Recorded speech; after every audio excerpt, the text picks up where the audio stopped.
coming. And I know there are going to be stragglers. I was told about you guys, so just feel free to come in, take a seat. You're welcome. It's really an honor to be here. I've been following some of the news developments here, and I'm glad to hear things seem to have calmed down, right? Things are under control, okay? But, you know, this campus and this gem of a university is really, it's hidden. You need to be good ambassadors for your school.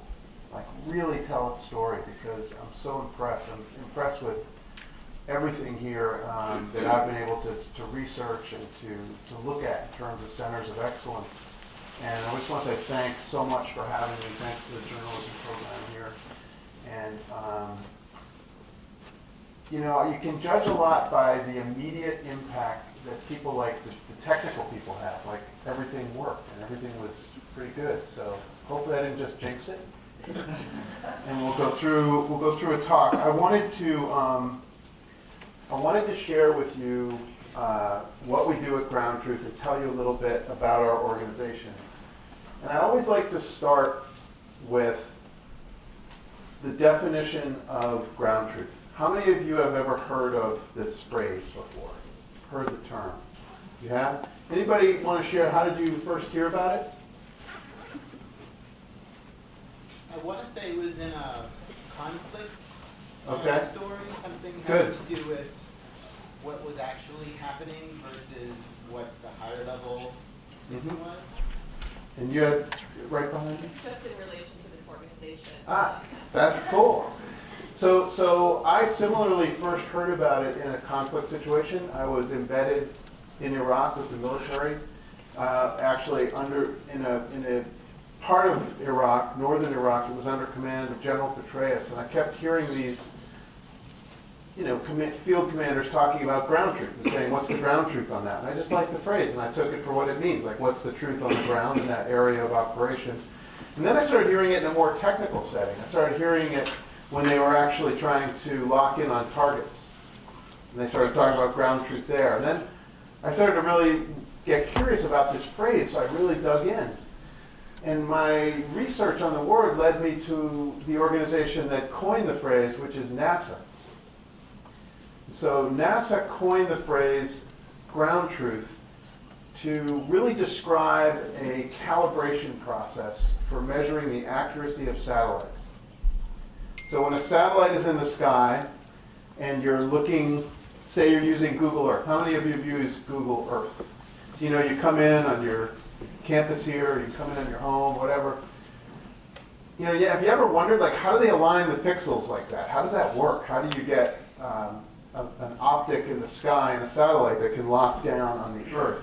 And the way that happens is they need a true reading. They need an actual human being, it's called the human reading in technical terms, to go down and take the measurement, whether that's a very intense photograph of a certain patch of Earth, or, you know, satellites don't only do visual images, right? They measure barometric pressure and temperature. So it could be measuring a certain point of the temperature of the ocean, for example.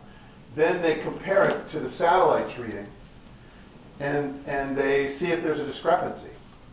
And when there is, they recalibrate, so that the ground truth becomes that thing that makes the technology make sense or work, so that we can understand and really rely on its power. So when I heard about this, I fell in love with this idea that we live in a time of so much technology, so much information, and I think what's missing is that recalibration process of human readings on the ground in a very complex time, so that we can calibrate what we're hearing when we're bombarded by lots of information coming at us from many different directions.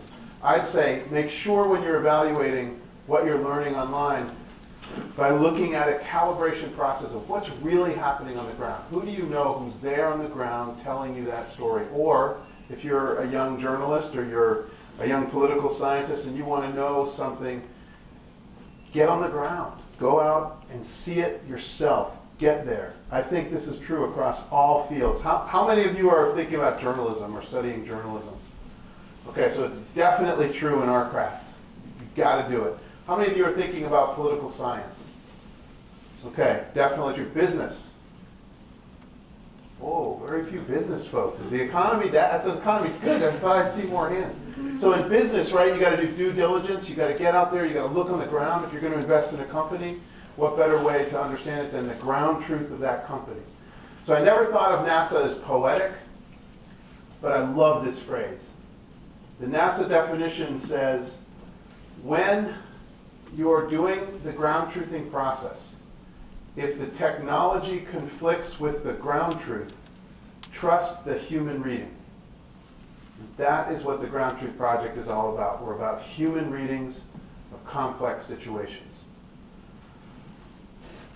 I wanted to share with you, this is just, a photograph of some reporting I was doing in Afghanistan.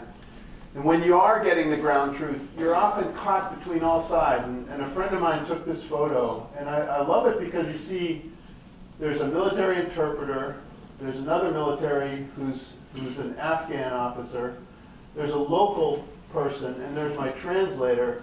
There's guns and civilians, and you're right on the ground, and you're right in the middle of it, and that's sort of a dark photo, isn't it? That is what it looks and feels like in my line of work, which has really led me to do a lot of conflict reporting in the Middle East. And I wanted to share with you a little bit about my journey, how I got to that place. So I grew up in Massachusetts.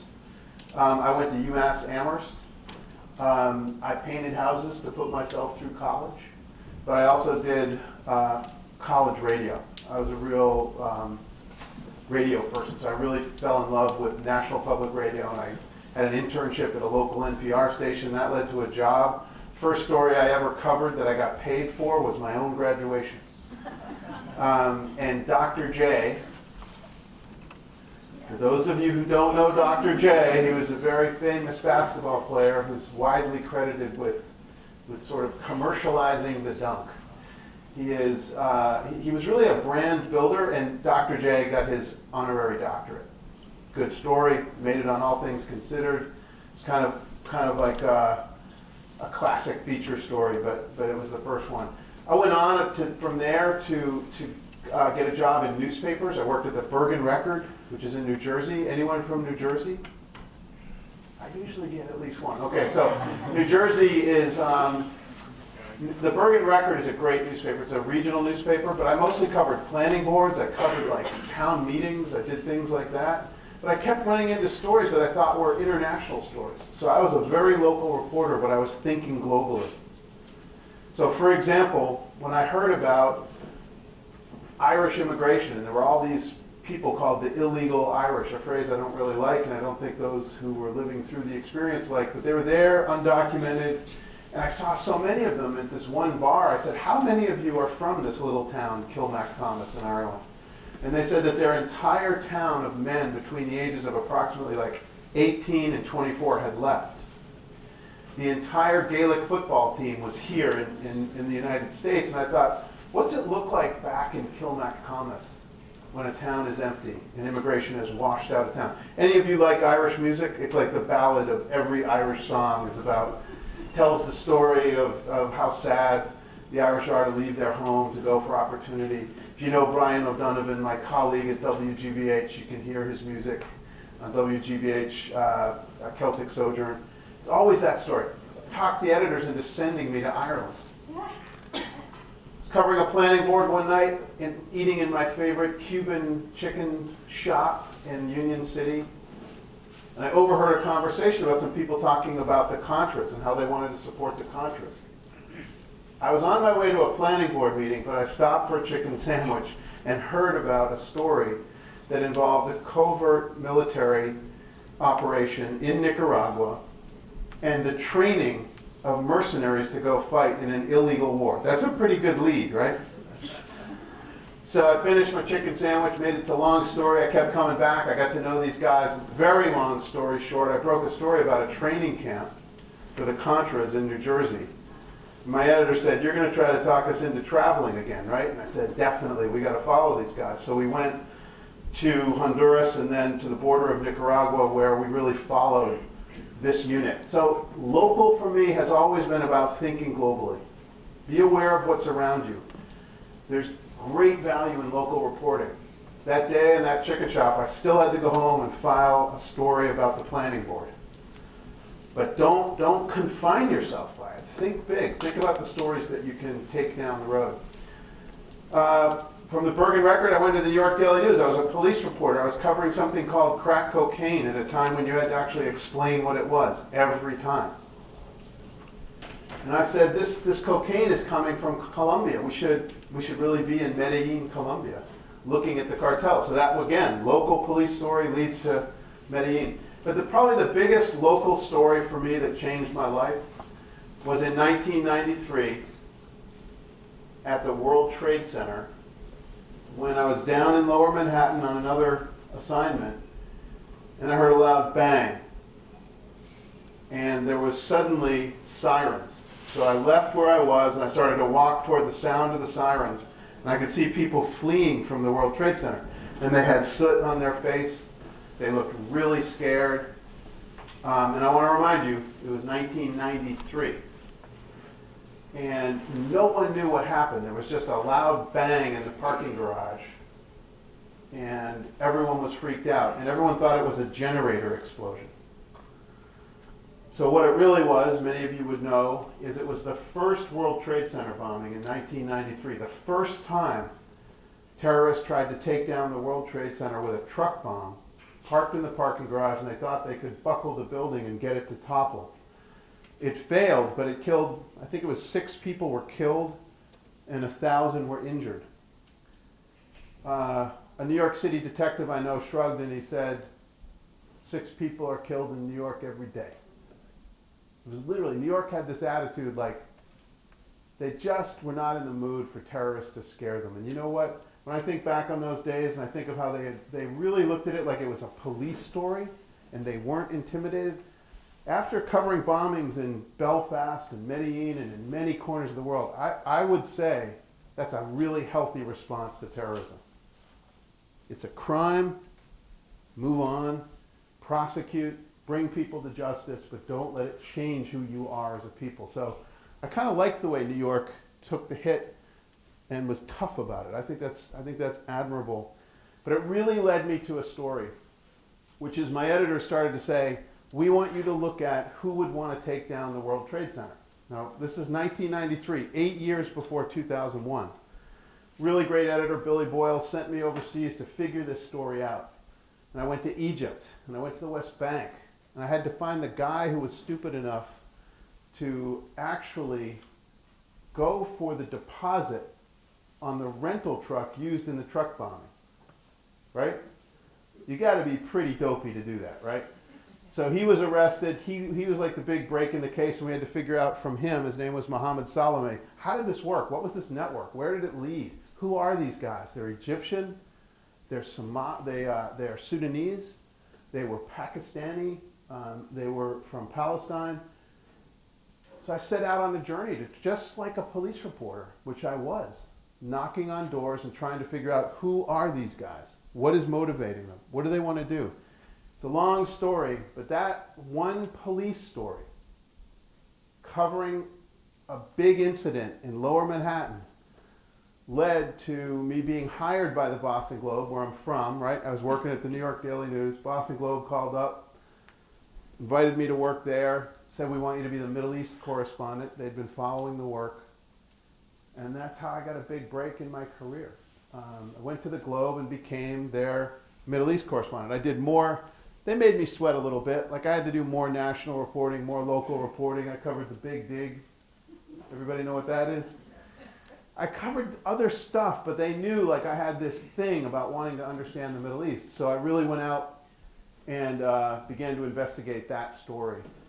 And then the Boston Globe said, we're going to send you overseas. And I had my wife and I had our son. He was 3 weeks old. He's now 6'5". He's a little baby. And they asked us to move to Jerusalem because Rabin had been assassinated. Yitzhak Rabin, one of the architects of the peace process and signatories to the peace process, was assassinated by an Israeli settler. And they knew this was going to explode, and it did. There were bus bombings. It was a very violent time. And I was coming in amid those bus bombings, to really cover the story. And I was bringing my 3-week-old son with my wife into Jerusalem and suddenly experiencing what it's like to really live a story, where you're really worried about your wife and your child and your friends on both sides of the divide. And I began to report the story on a whole different level, which is to live it. And Rashid, thank you again for the beautiful introduction. Rashid has lived through what it's like to be in a country where there's a divide that's exploded into violence, and knows how important it is for good journalism to be inside that conflict and trying their best to get good information out. Because when it gets divided, or it gets hyper-partisan, or it gets under control of the government, it can actually fuel the fire of conflict. And Rashid and I were talking a little bit about that before I started talking with you. That journey into the Middle East led to many years of reporting on this growing thing that suddenly went from being just a bunch of guys in New Jersey and Brooklyn who tried to take down the World Trade Center and failed, to a bunch of guys who blew up the US coal, blew up the embassies in Africa, and were becoming known by a name, Al-Qaeda. And we're becoming associated with a man, Osama bin Laden. And I began to really see this story is like a forever story, and I was really into it. But the bus bombings were going on, and by 2001, the summer, they were getting really bad. They were getting closer and closer to our house in Jerusalem. Boston Globe talked with me. We decided probably best, let's see, at that point we had 2 more boys. We had 3 boys within those 5 years. And 3 little kids and my wife, they said, okay, we're going to send you to London. And I thought that sounded like a good idea. And so I went to London, and I arrived on September 5th, 2001, sporting a blazer, thinking I'm done with the Middle East for a little while. I love the place, I love the people, but I felt good to be out of there, and I wanted to move on to some different assignments. September 11th in the morning in London, 5 hours later than here, we were unpacking everything, and you know what happened. We're listening to the radio. Suddenly, the whole world has changed. The first time a plane went into the tower, I was listening to the radio unpacking boxes, and I thought, wow. The second time it went in, I dropped everything and went for the nearest connectivity I could get. We didn't have any internet yet at the house or television. I am Irish. I did see a bar. It is exactly where I went. And the bar was amazing. They really helped me out. They gave me a quiet room. They put a TV on. They gave me those old analog phone lines that used to go. You hear the bird song of the internet and you get connected. Do any of you who are students here know what I'm talking about with that? No. There was a time.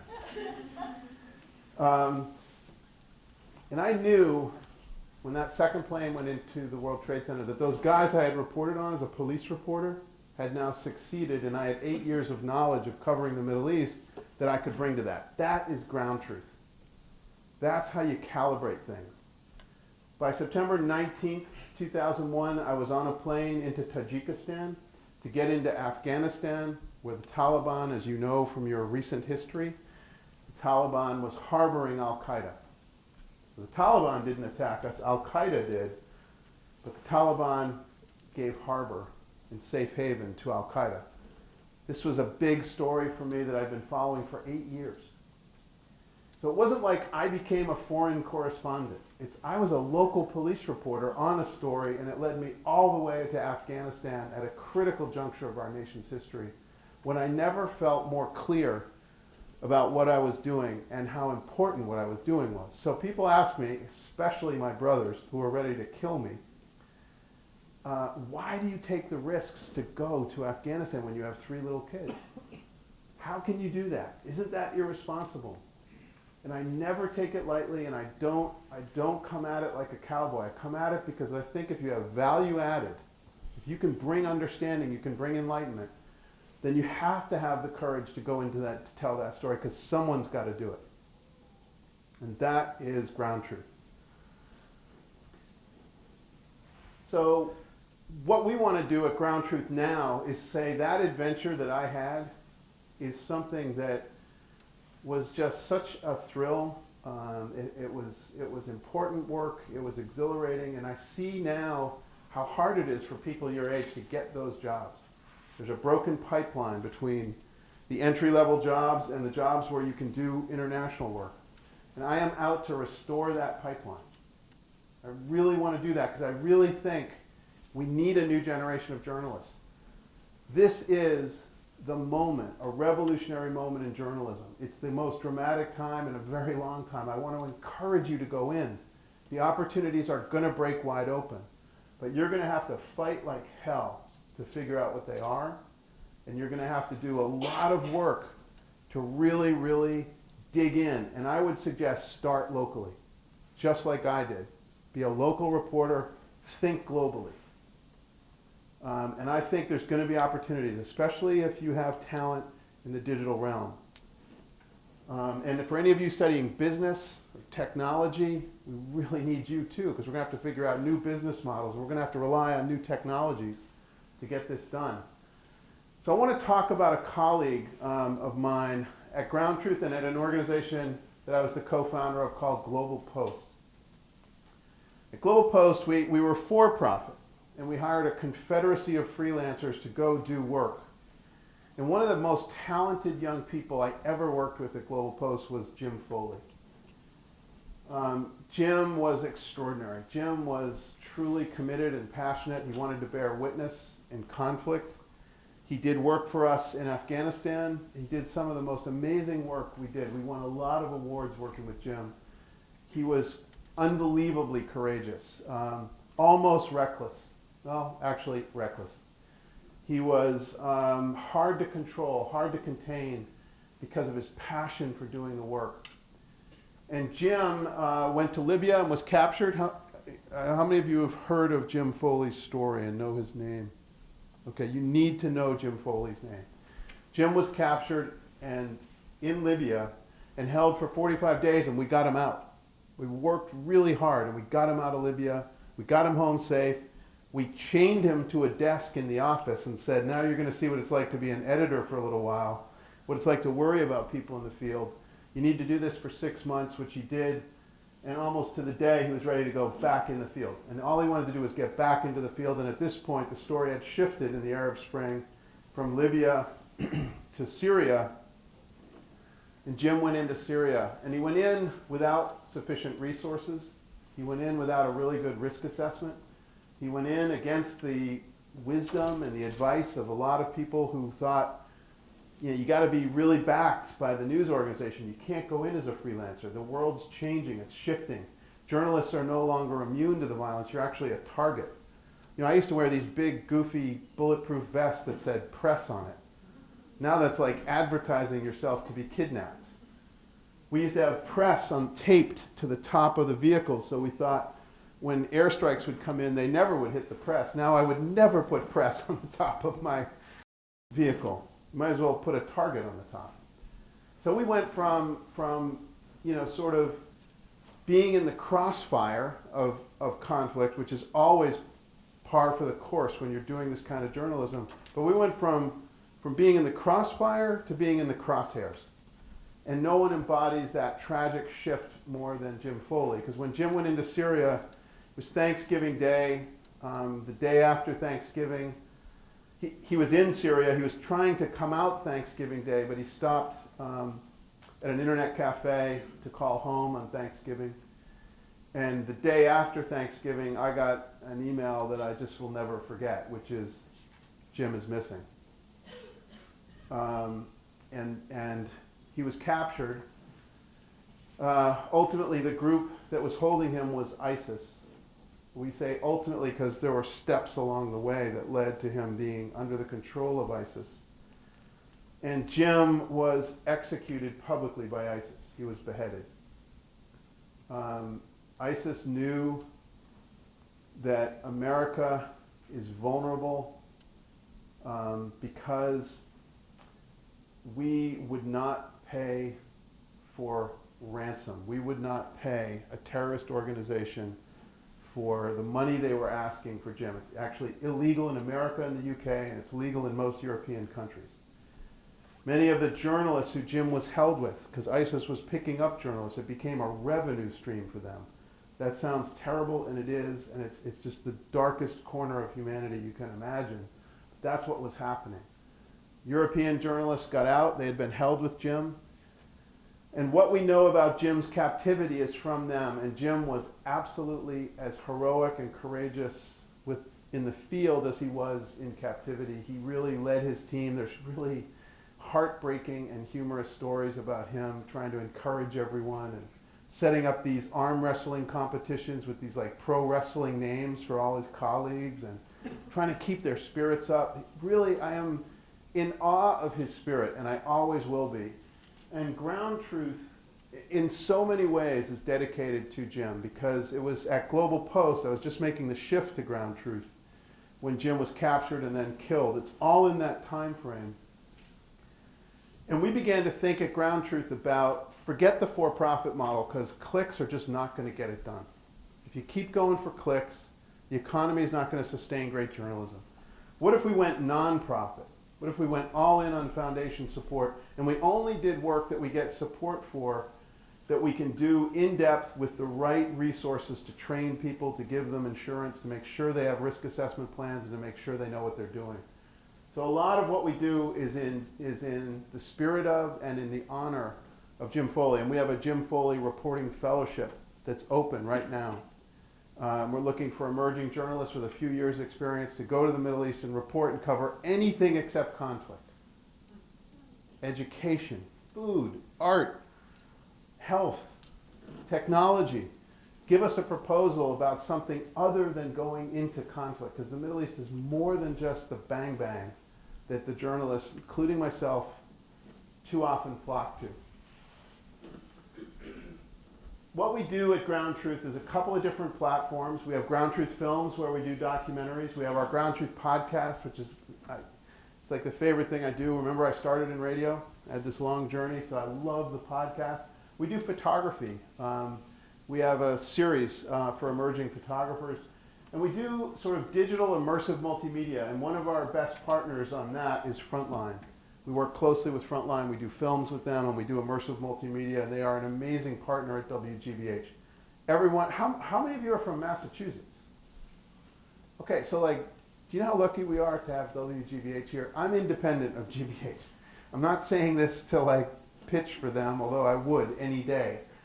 I'm saying it because they're a treasure. And next time someone bashes the media, I really want to encourage you, go to Channel 2, or go to your radio dial and put it on WGBH and listen to the people who are working really hard to give you balanced, insightful, and enlightening information.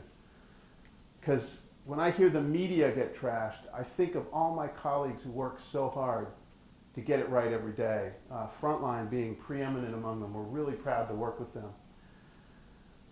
So why is trust in the media plummeting? If we do this work and we go out there, we try to tell stories, we go out on the front lines, then why is trust in the media plummeting? And I think there are a lot of reasons for that. I think some of them are the responsibility of the tribe. We haven't been doing our jobs well. We were not listening to the middle of the country. We were not really hearing people who are suffering from tremendous income inequality, from frustrations with the failures of government, from real deep cynicism about the left and the right in America. And they tended to be flocking to news organizations that catered to those feelings. So if you leaned right, you started listening to Fox. If you leaned left, you started listening to MSNBC. And somewhere along the way, we stopped talking to each other. And somewhere along the way, journalism became media. And media became entertainment for what you want to hear. That's not what journalism is about. Journalism, when it's done right, is about challenging you and informing you and bringing a lot of perspectives together in one place, not reconfirming your feelings about one or reconfirming feelings for others about theirs. So I think that's why it's plummeting, but it's also economics. The web has transformed the economy, and traditional media is struggling to figure it out, and they're failing. We need really smart digital business people. We need people to come up with the new models that can really work. So GroundTruth, if we ever could get this going, I'd be so excited. We want to not just train a new generation of journalists, we want to get like a whole new movement in journalism with people who could get excited about trying to change that landscape and make it better. We live in a moment where the President of the United States calls journalists the enemy of the people. I am old school about journalism. I am not partisan. I have beliefs. I'm a human being. I don't believe in complete objectivity, but I believe in being fair. And I've tried to be really fair in my life as a journalist. I've tried to report on things. I remember I walked into the Boston Globe my first week of work. I did this huge story on a welfare family that was really outrageously cheating on welfare. And everyone thought I was conservative.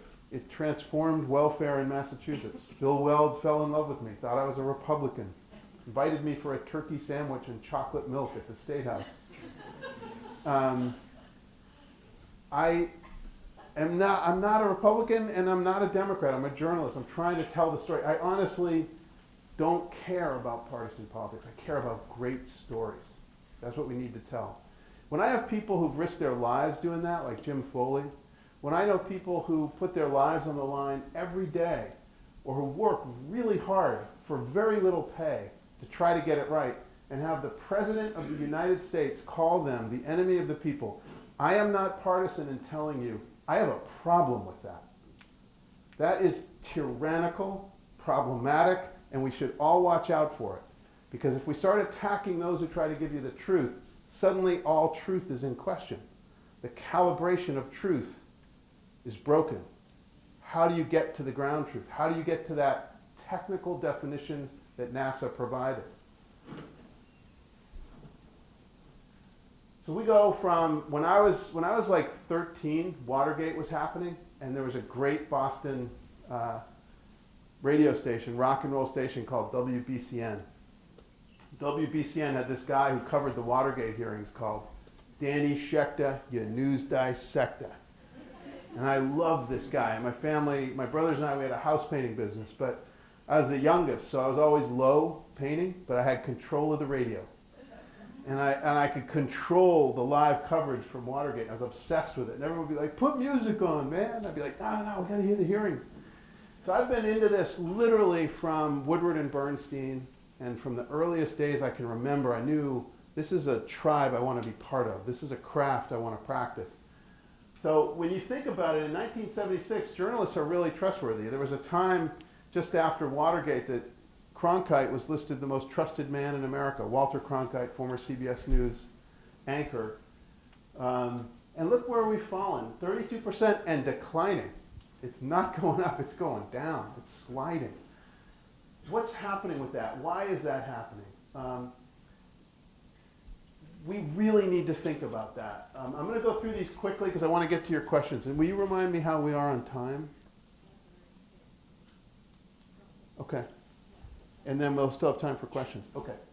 So one of the things that's happening amid this crisis in journalism is it's becoming like news deserts out there. All across America, there are places where it's just drying up. Now, we live in New England. It's not quite as bad as it is in some other parts of the country, although it's bad here in like northern Vermont, parts of South Shore, Western Mass. There are places where the news organizations are dying, and then no one's watching the store. So like what town do you come from, if I may ask? Yeah. Where? Yeah, okay. Connecticut is really struggling. Connecticut news organizations are really in trouble. We were just talking with some today. Where are you from? Yeah. I'm from Scarborough, Maine. Scarborough, Maine. Okay, so we were talking today to the Maine Center for Public Interest Journalism. Have you ever heard of them? I hadn't either. But all I know is they're saying there's news deserts in Maine. They need help. They need support. We're trying to help them. Denver Post, an amazing newspaper. This is, Denver. You're from Denver. Okay, so you know this story. But in the morning we used to get the Rocknet News and Right. it was Denver Post. Right. I know. So Denver Post, an amazing newspaper. Actually, the head of the Boston Globe for a long time, the managing editor of the Globe was Greg Moore, who became the head of the Denver Post. Really great journalist, great person. He was my boss. He was an awesome guy. Look at what happened to the Denver Post. In 2013, they won the Pulitzer Prize. The black silhouettes represent journalists who are no longer there. It's decimating American. The economics of it is at the heart of this, but also the failure of journalism to really succeed economically is tied to the declining trust. They're linked. We've got to be better. We've got to be better. I don't want to blame others. We've got to look within. That's 5 years. In 2013, all the black silhouettes were people, and so that's in 5 years. That's correct. This is what's happening. When I started in the business, there were about 500,000 journalists in America. Now there's 183,000. And we live in a more complex world. We need more eyes on the ground, not less. We have to change this equation. One of the things that's going on is while the journalism jobs are shrinking, the PR jobs are growing. So where's everybody going? They're going into public relations. Look at this ratio. It used to be almost a fair fight in 1980. Reagan America. It was one-on-one, like, PR against journalists. Now we're outgunned like 5-1. So corporate influences are getting their message out more effectively than those who are paid modestly to go into city halls and planning board meetings and boards of education and police blotters and look for stories that tell you what's happening in your community for real without an agenda, if they're good. If they're good journalists, they're coming at it without an agenda. They're looking for a story, not a partisan lead or a corporate shill. So why should you care about this? I think you should care about it because there's so many issues that just aren't getting covered right now.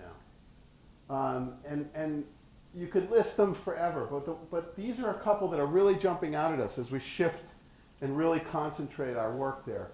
If we have time when we get to Q&A, this top one, bad drinking water, is something we're really seeing around the country right now. The collapsing infrastructure is creating failing water systems, and people in America are really not getting what the UN calls a basic human right, which is access to clean water. We were in Appalachia with a team of reporters who were really learning about people who are really struggling with water that they feel is making their kids sick, that isn't healthy, it's brown, it's disgusting, and they're collecting water with buckets, collecting water from the rain. Like, what is wrong with that picture in 2018 in the United States of America? How is that happening? We need these stories and we need to tell them. This is a video clip I'm not going to show you, but it's called Crossing the Divide. It was a big project we did where we took 5 really talented young reporters and 2 editors. We put them in one van and they drove across country. And it was really just when the divides were starting to open up in America, and I think all of us were thinking, this is worse than we thought. We're really divided. The more we got into the country, the more we realized the divides are there. But then the more time they spent in communities, the more they realized the fractures are sort of micro fissures. People actually can get along in a lot of these places. It's that the coasts against the middle make it seem worse than it is. When you're in Pikeville, Kentucky, and they're talking about bad drinking water, no one knows what you think about the Second Amendment or abortion. All they know is you're as pissed off as they are that your kids can't bathe and go to school. That's how you pull people together. So I think local news is in some ways a binding agent for our country. It keeps us focused on the issues right in front of us and how we're going to work together to solve them. That's good journalism. Local news is a binding agent for our country. I really believe that. So in the absence of local reporting, this country gets divided. Truth evaporates in news deserts. So what's the solution? What are we going to do about this? And the thing we're trying to do, the ore that we're putting in the water, is called Report for America. How many of you have heard Teach for America? Okay. So Report for America is Teach for America for journalism. It's a call to public service to say, if you want to go into this country, if you want to go into corners of the country that are not being covered, and you want to do the public service of local journalism, we want you, as Uncle Sam said. We want you to come into this.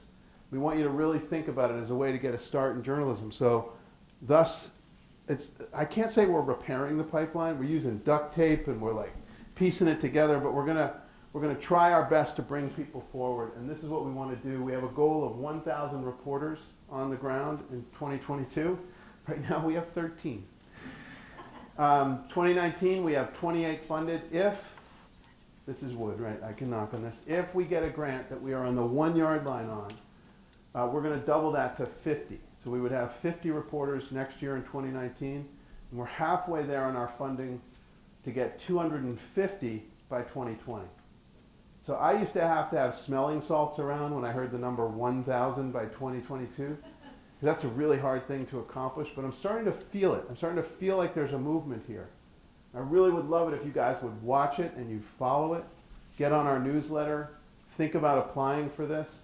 By the way, we say emerging journalists, not young journalists, so there are many people in this room who could apply to go in to do one of these. That's what we're doing. It's called Report for America, and it's really where GroundTruth gets into the corners of America that aren't being covered. We want to get into communities and have local journalists there. We want to take people and embed them with existing local news organizations to work and serve the community because it's really needed. And truth is under attack right now. And I am going to fight like hell to defend it. Thank you.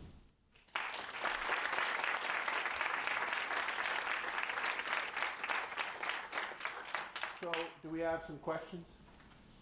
Yes, ma'am. Yes, could you discuss the corporate takeover and the monopoly? Because that's when I started doubting the perspective of the news. Mm-hmm. Yeah, doubting the perspective, and you might also say seeing how they're getting destroyed. It's not just the politics of Sinclair, which is probably one of the corporate entities you're thinking. I'll come back to Murdoch. Let's stick with Sinclair for a minute.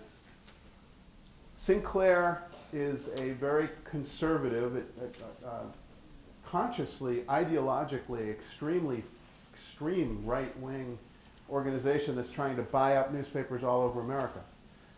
They're also motivated by businesses where they can come in and they can kind of squeeze some profits out of them, sell the real estate, crush the newspaper, and move on. This is what critics of Sinclair are saying in the communities where those news organizations that they are owning are either crumbling or really turning ideological. And I think that might be what you're referring to. I don't know a lot about Sinclair. I want to learn more. I've never encountered them directly, but there is a horrifying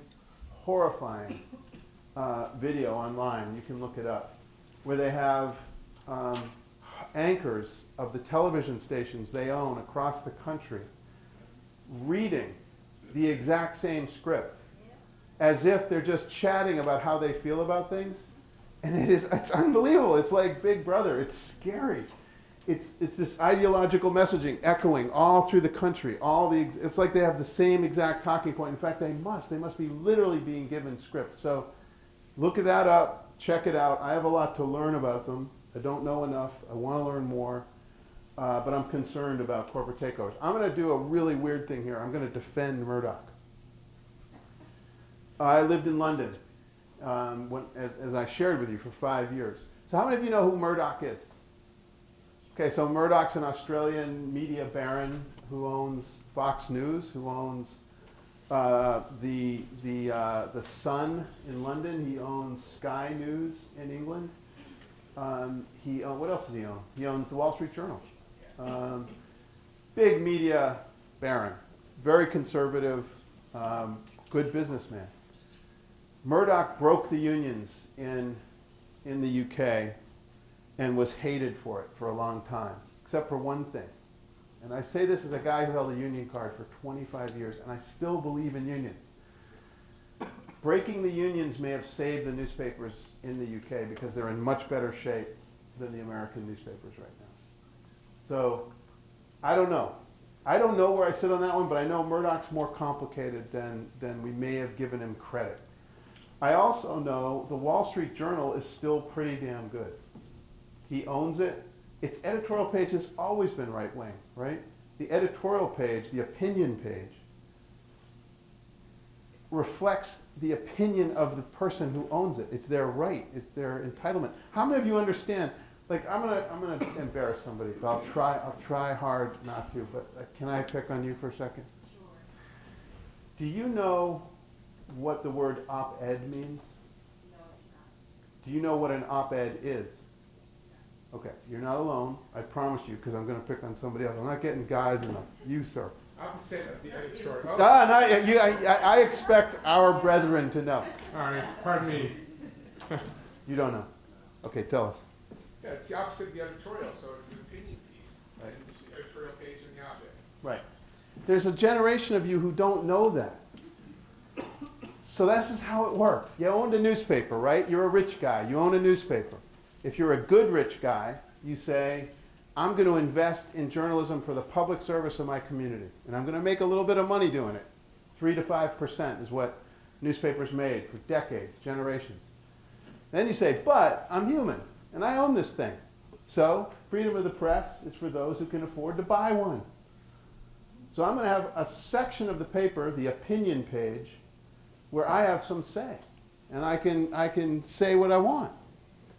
And I'm going to have opposite the opinion page, so opposite the editorials, you have op-eds, where you choose different kinds of points of view and you season your understanding of things, but you let people speak with authority and opinion, and you come at it. So these two pages, the editorial page, which is judged by a team who's appointed by the owner, right? So it's going to lean whichever way the owner wants it to.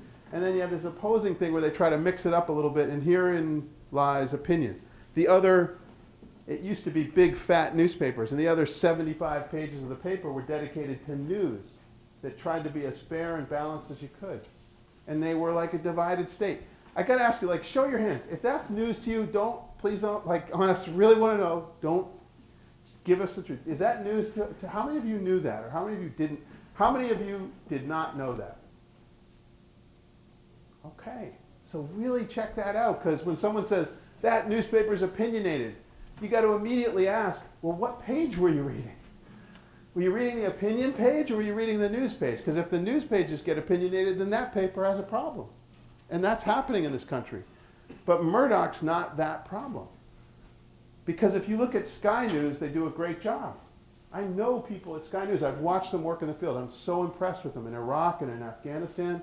Some of the really great reporters came out of there. Wall Street Journal, we all feared Murdoch would take it over, he'd destroy it. He didn't. Still doing good journalism. It's doing hard investigative reporting. It's an important news organization.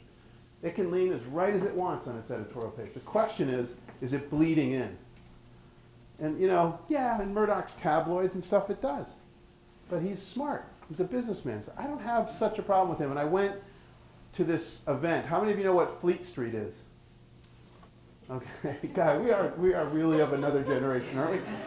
Fleet Street was this big street in London where all the newspapers were. And it was so cool. I went there in like 1982, and it was still really, really alive. It was amazing. It was like all these newspapers going crazy everywhere. And now I went to, there's a thing called the Journalist Church in London on Fleet Street, and they were doing the burial for the last news organization to leave Fleet Street. It was over. Fleet Street was completely over. All the newspapers had moved out into the cheaper seats of the city or into the outer lying areas of the city. And Murdoch was not trashed. He wasn't praised, but he wasn't trashed. And it was really interesting. It was a very interesting eulogy to a time in which Murdoch actually fared fairly well from those who spoke from the pulpit and knew the newspaper business better than I did. Any other questions? Let me get I got 3 people of my generation. I want to see some young hands. Come on. Rashid. I know you and I, before you spoke, Yeah. we were talking about the divide in media, and I told you example of how that created interstate conflicts in my country. Yes. And the country's still recovering for that. But I feel like we see similar examples in America, so there is a divide in the media. Could you speak to the controversy of in the media industry in America? Thank you, and great question. So just to remind you, Rashid is from Côte d'Ivoire, Ivory Coast. 2011, things really blew up. That's when you came to the United States? No, I came 2017. Yeah. But your family was deeply impacted by the events of 2011. But you were there. You lived through it. So I want to hear, I'd love to hear your thoughts, but I would just, to try to answer your question, there are similarities, but they are not very deep. America is an incredibly divided moment. I don't think we've been this divided as a country since 1968. We are pulling apart, and things are challenging. But I really, really believe we're going to get through it. I think we come back together, as I shared, around local issues. I think we come back together. How many of you saw the funeral of George H.W. Bush or heard any of the... Wasn't that amazing? Isn't that like... I don't know about you, but I don't care who was speaking. It was an honoring of a man who, whether you liked his politics or not, embodied the decency and the thoughtfulness that you need in a statesman. And we come together as a nation through things like that. And we're going to come together again. I'm like a shameful optimist. I just believe in our country. I believe we'll get it back. But right now we're in a perilous moment. And the thing that scares me is we think violence can't happen here. Like, are you kidding? It is happening here. 5 people were shot dead in a newsroom at their desks in Indianapolis. Look it up. I don't mean to only focus on journalists. It's just that's my tribe. And so when I think people say in Côte d'Ivoire, journalists work for the government essentially, and they fostered division, right? These were journalists who just did good jobs at their newsrooms, and some guy got ticked off about something completely irrelevant and walks in and guns them down. We have so much violence in this country. Are you kidding me that we couldn't turn on each other? We definitely could. This is a heavily armed country. We're starting to think about teaching the journalists we send into places in this country the same kind of hostile environment courses we give to journalists who cover Iraq and Afghanistan. You have to know about a live shooter now. I mean, you guys know this is your generation. I should be listening to how you feel about it because you know it better than I do.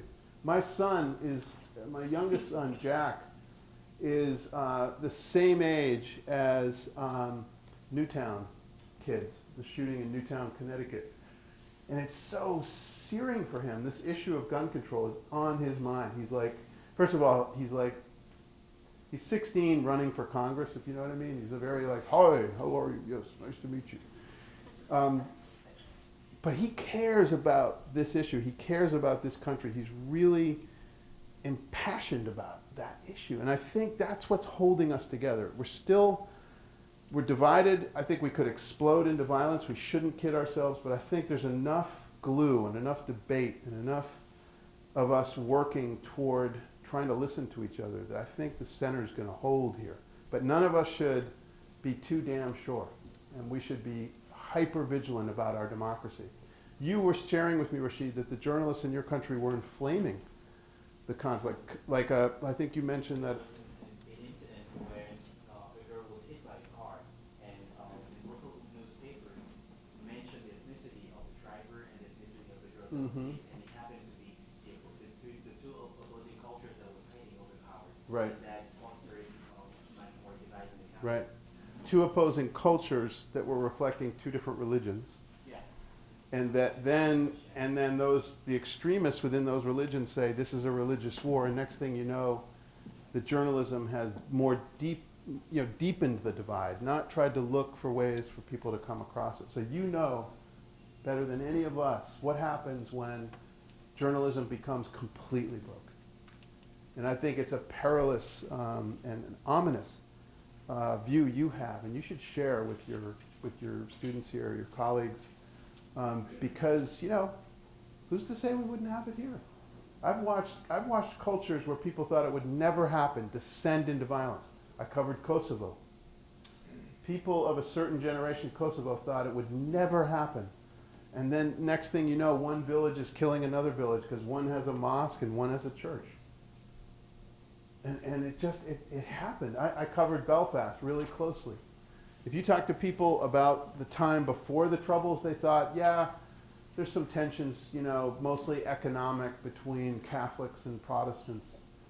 But, it's mostly economic. It's not going to explode. It's just, it's going to go away, whatever. Boom! Belfast ripped apart, and in 30 years of war, it took forever to get a peace process to hold. It's finally starting to hold. But I've seen cultures firsthand. Colombia, Medellin, Colombia, a place that I told you, when I was covering crack cocaine, I was sent to Medellin, I'd go back now and then. Medellin just descended into narco-terrorism. It was like suddenly they're blowing up the Ministry of Justice, they're blowing up the newspaper, they're killing Carlos Galan, the presidential candidate, who was kind of like the Bobby Kennedy of Colombia. We have a history of violence in our own country. We have to be vigilant because it could really explode. How are we doing on time? Well, okay, how about if I bundle 3 and I'll answer them really fast? All right.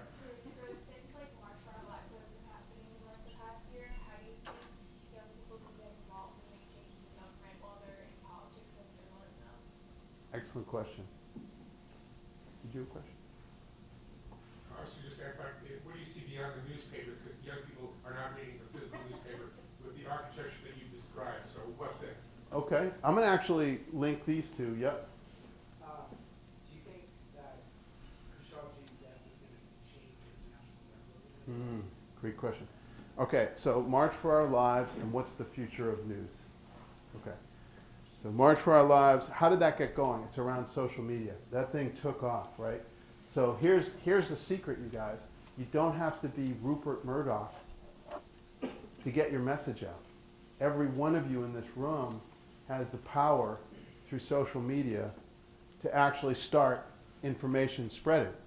That's cool, but every one of you also has a deep responsibility to do it in a responsible way and to be part of working toward good. What I love about March for Our Lives is the way a trauma in a school led to a movement in Washington. Now, I watched this closely because my son actually went to the march, met with some of those kids from Parkland, and he's really frustrated. He's like, where is this? He wrote 3 or 4 letters to Obama, and now he's writing to Trump, and he's despondent. He's like, they both do nothing about it. Like, there's nothing going on. Why is it that 75% of the people want to see rational gun control? They want to see assault weapons banned. I have good friends who would challenge me on that. We know one of them who's a dear friend. He's like a brother to me. We're constantly talking about it, and I learn from him, but we talk about it. But I get to the bottom line, which is, where's the democracy in that? I mean, I go to rent a car, and my son's 20 years old, and they're told, no, you can't drive a car rental till you're 23. And I said to the guy behind the counter, I said, why? And he said, well, the insurance companies have estimated that at a young age, that powerful of a vehicle could actually be like a weapon, so you're not allowed to have it. I'm like, oh, but he can go buy an AR-15 right down the street at Cabela's, and he can't rent a car. And the guy's like, I know, it's crazy. It is crazy. So what I love about this movement is it's a reflection of crazy. Like, we're crazy. This is the only country in the world this is happening in. So that is journalism. That's the future of journalism. People coming together, starting to tell a story, to tell a narrative. It's not, you guys know this, and you know it, I'm sure, too. There's a way to create movement around good information. The challenge is, and the thing I'm not seeing in these movements, is find those forums where you can listen to each other, right? There's too much of not listening to each other. And that's what I'm not seeing enough of, and that's what I want to see. So I'm excited about social media and about movements that it can create, but I'm waiting to see who's going to break through with the right idea for something that pulls together really thoughtful opposing sides and gives you a place where you can really think it through and respectfully listen to each other. And that, I'd challenge any of you in this room, do that. You will make money. You will change journalism. Do that, please. Your question is awesome, and I love ending on that. So, will you frame it for me again, because I want to be sure I answer it for you. Khashoggi. How do you think Khashoggi's killing is going to change international journalism? Really? Well, that's such a good question. Thank you for asking it. So, when Jim Foley my colleague, my friend, was murdered, this country reacted. And I was so sort of heartened to see that. They reacted because we need journalists out in the world, right? And if they get targeted by ISIS, we have a problem. And everyone in America knew that. Everyone in America was ready to charge forward and say, ISIS, those bastards, string them up. Look what they did to this beautiful kid from New Hampshire. Look at his family on camera sharing their tragedy. His family, by the way, are, oh my God, they're amazing. They're the most graceful. They are amazing grace, right?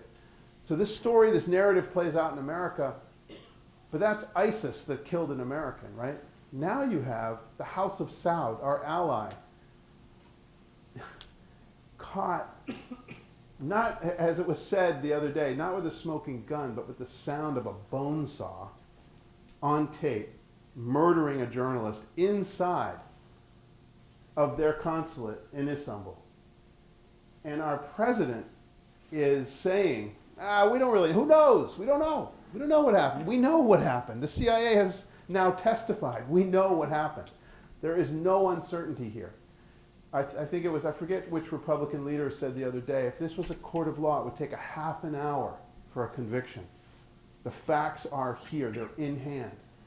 And it scares me when the President of the United States calls journalists the enemy of the people and then soft pedals when a good one, a guy I knew Khashoggi. Khashoggi was this independent journalist in Saudi Arabia who, when you went to Saudi Arabia, if you were a Western journalist, that's who you went to see, to get an inkling of truth. Otherwise, you sit in your air-conditioned hotel, guided around by these annoying government minders who let you find out nothing about the country, right? But Khashoggi was like a little bit of light. What's going on here, right? He was an amazing guy.